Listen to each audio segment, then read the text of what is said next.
আজকে খুব সুন্দর হচ্ছে, ঝলমলে রোদও উঠেছে, কিন্তু একটা দুঃখের কথা কি জানেন? আমার এই গাছটা দেখতে পেয়েছেন?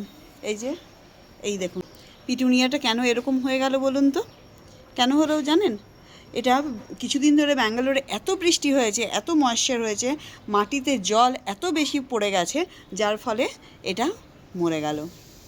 আর এই মরা গাছ আমি বাড়িতে রাখি না, খুব তাড়াতাড়ি হচ্ছে এই মরা গাছকে সরিয়ে আবার নতুন একটা গাছ নিয়ে আসবো। যখন নিয়ে আসবো তখন আপনাদের সাথে সেটাও শেয়ার করব। দেখুন আজকে ফুটেছে এই ফুলটি, এটা আমি ঠাকুরের পায়ে দেব।